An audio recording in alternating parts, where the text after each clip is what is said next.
wabarakatuh.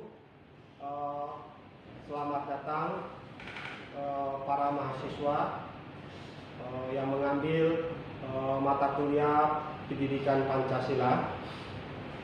Dalam kesempatan ini kita akan membahas materi terkait dengan Pancasila sebagai ideologi negara. Sebelum Bapak menyampaikan materi tentang Pancasila sebagai ideologi negara, Bapak ingin menjelaskan bahwa ketika kita belajar Pancasila, saya yakin saudara-saudara mahasiswa sudah sangat familiar dengan apa itu Pancasila, karena Pancasila ini dipelajari mulai dari SD, SMP, SMA, dan sampai ke perguruan tinggi. Nah, oleh sebab itu saya yakin para mahasiswa sekalian sudah punya modal dasar dan pengetahuan yang cukup terkait dengan Pancasila ini. Yang kedua, mempelajari Pancasila ini tidak sama dengan mempelajari mata kuliah lain. Kalau mata kuliah di luar Pancasila itu lebih menekankan pada aspek kognitif atau pengetahuan, maka pada mata kuliah Pancasila ini tujuan yang ingin dicapai adalah pada penguatan aspek afektif, yaitu bagaimana mahasiswa setelah mempelajari mata kuliah Pancasila ini ada perubahan sikap dan perilaku yang sesuai atau sejalan dengan nilai-nilai Pancasila itu sendiri, atau dalam bahasa lainnya, bagaimana saudara-saudara mahasiswa setelah mendapatkan kuliah Pancasila itu mampu mengaktualisasikan nilai-nilai Pancasila itu di dalam perilaku dan kehidupan sehari-hari. Nah, sekarang kita ingin coba membahas tentang Pancasila sebagai ideologi negara. Nah, ketika kita bahas Pancasila sebagai ideologi negara, maka akan kita bahas juga apa itu pengertian ideologi, lalu apa itu fungsi ideologi, lalu yang terakhir bagaimana posisi Pancasila sebagai sebuah ideologi negara. Sebelum kita menjelaskan Pancasila sebagai ideologi negara, maka kita harus tahu dulu apa itu yang dimaksud dengan ideologi. Nah, ideologi itu berasal dari kata idea dan logos. Idea itu sendiri berarti gagasan, pengertian dasar, konsep, dan cita-cita. Sementara logos itu dalam bahasa Latin artinya ilmu atau pengetahuan. Nah, dengan demikian, kalau dilihat dari asal katanya, maka ideologi itu bisa diartikan sebagai ilmu tentang gagasan yang sifatnya mendasar atau seperangkat nilai yang kebenarannya diyakini oleh suatu bangsa. Nah, untuk memperkuat konsep kita terkait dengan ideologi ini, maka akan kita kutip beberapa pengertian ideologi menurut para ahli. Misalnya Usman dan Alfian itu mengartikan ideologi itu sebagai sesuatu yang berintikan serangkaian nilai atau norma atau sistem nilai dasar yang bersifat menyeluruh dan mendalam yang dimiliki dan dipegang oleh suatu masyarakat atau bangsa sebagai wawasan atau pandangan hidup bangsa itu. Lalu kekuatan ideologi itu tergantung pada kualitas tiga dimensi yang terkandung di dalamnya. Jadi ideologi itu mengandung tiga dimensi. Yang pertama, dimensi dari ideologi adalah dimensi realita. Apa itu dimensi realita? Yaitu nilai dasar yang terkandung di dalam ideologi itu secara real berakar dalam masyarakat atau bangsanya yang bersumber dari budaya dan pengalaman sejarah. Nah, kalau kita lihat dalam konteks Pancasila, jelas Pancasila ini adalah sebuah ideologi yang merupakan kristalisasi dari nilai-nilai luhur dan adiluhung bangsa ini. Lalu Pancasila juga bersumberkan pada pengalaman historis dari bangsa Indonesia. Nah, inilah yang membuat atau yang membedakan Pancasila itu berbeda dengan ideologi lainnya. Karena Pancasila itu betul-betul digali dan bersumberkan pada nilai-nilai luhur dan budaya bangsa Indonesia. Lalu yang kedua, dimensi dari ideologi itu adalah dimensi idealisme. Apa itu dimensi idealisme? Yaitu nilai dasar ideologi itu bukan sekedar lambungan angan-angan, tapi yang memberikan harapan tentang masa depan yang lebih baik melalui perwujudan dalam praktek kehidupan mereka sehari-hari dengan berbagai dimensinya. Nah, sebuah ideologi itu harus memberikan harapan dan motivasi besar kepada bangsa itu untuk masa depan yang lebih baik. Ideologi itu bukan berisi hal-hal yang bersifat utopis atau yang angan-angan. Nah, kenapa misalnya dalam pengalaman historis yang kita ketahui banyak ideologi-ideologi yang mengalami kebangkrutan. Kita sebut saja misalnya ideologi komunisme.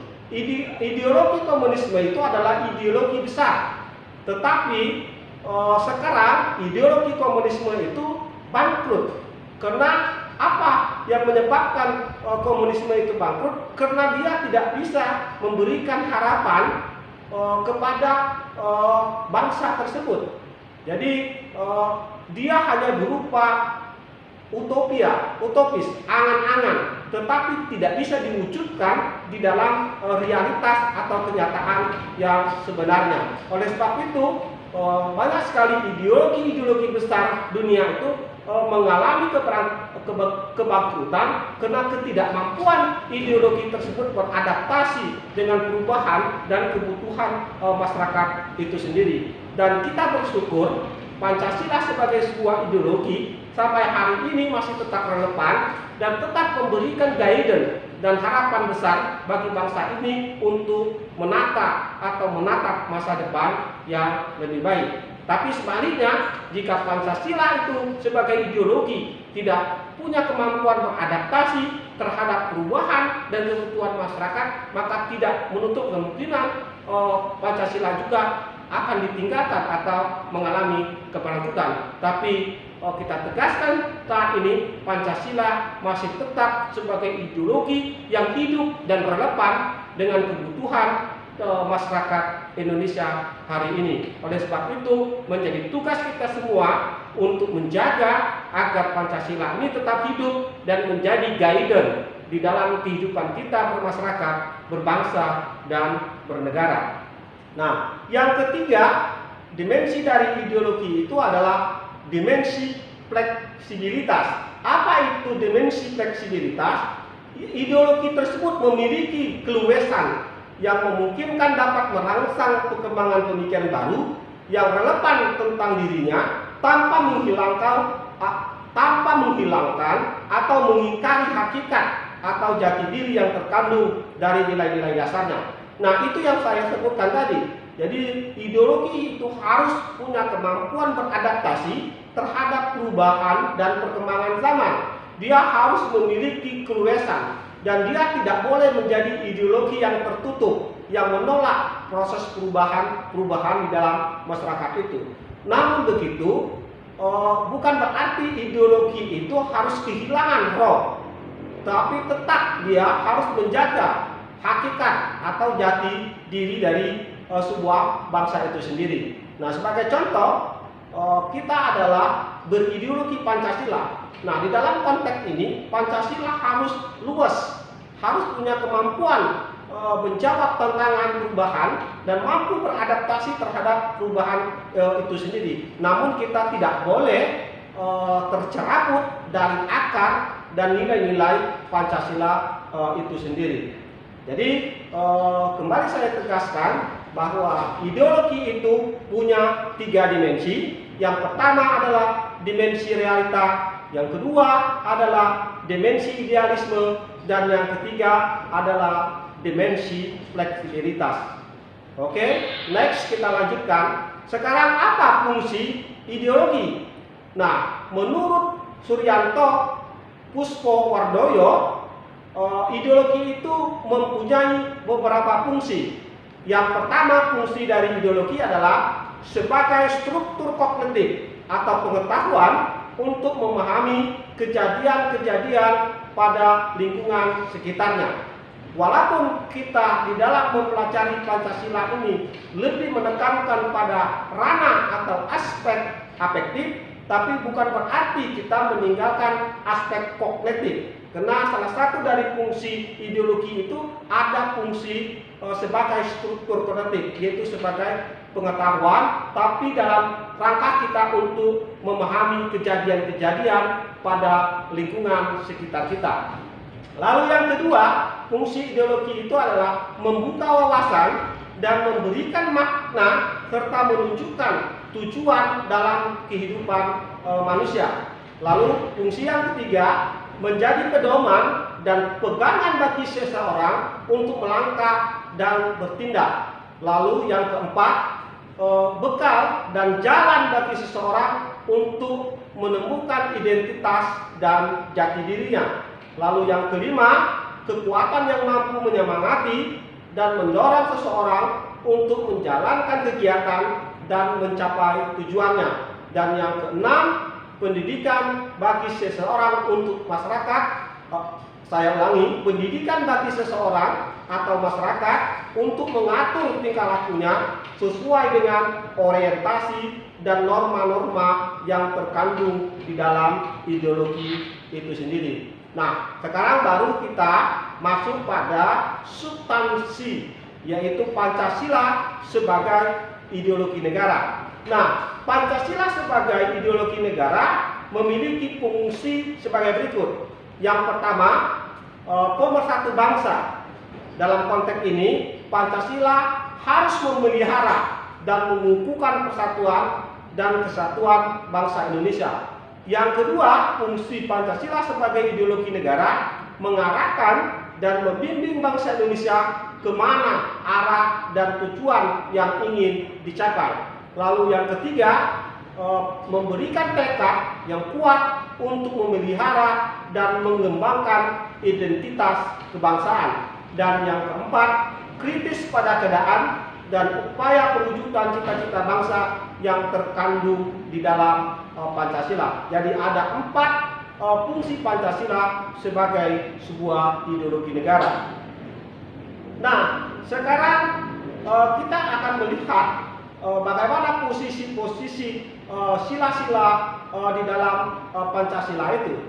Misalnya, yang pertama, Pancasila yang di dalamnya itu terkandung filsafat hubungan negara dan agama, merupakan karya besar bangsa Indonesia melalui The Founding Father, Bapak Perjuangan Kemerdekaan Negara Republik Indonesia. Yang kedua, begitu pentingnya memantapkan kedudukan Pancasila, maka Pancasila pun mengisyaratkan bahwa kesadaran akan adanya Tuhan milik semua orang dan berbagai agama. Dan yang ketiga, ada hubungan antara sila ketuhanan yang Maha Esa dalam Pancasila dengan ajaran tauhid dalam teologi Islam. Jadi Pancasila itu tidak perlu kita hadap-hadapkan atau kita benturkan dengan agama, karena nilai-nilai yang terkandung di dalam Pancasila itu sejalan dengan nilai-nilai atau ajaran-ajaran seluruh agama. Oleh sebab itu, upaya untuk membenturkan Pancasila dan agama itu adalah tindakan ahistoris, karena antara Pancasila dan agama itu memiliki nilai-nilai adiluhung yang tinggi dan itu saling mengisi atau saling melengkapi. Lalu Pancasila di dalam konteks kita belajar Pancasila tidak mengakui satu agama saja sebagai agama yang istimewa. Lalu negara pada hakikatnya adalah merupakan berkat rahmat Allah yang Maha Esa, dan yang berikutnya memberikan toleransi terhadap orang lain dalam menjalankan agama dalam negara. Nah, ini perlu Bapak tegaskan bagaimana posisi Pancasila itu dalam relasinya terhadap keyakinan dan agama. Dan Pancasila itu jelas pada sila pertama itu menegaskan ketuhanan yang Maha Esa. Artinya Pancasila itu menempatkan ketauhidan, menempatkan keesaan Tuhan itu pada bagian pertamanya. Dan oleh sebab itu di negara yang berideologi Pancasila tidak dikenal ateis atau tidak beragama. Tetapi negara Pancasila adalah memberikan ruang yang sama kepada seluruh agama dan keyakinan untuk berkembang, dan memberikan kebebasan kepada seluruh warga negara atau penganut-penganutnya untuk mengamalkan ajaran agamanya masing-masing.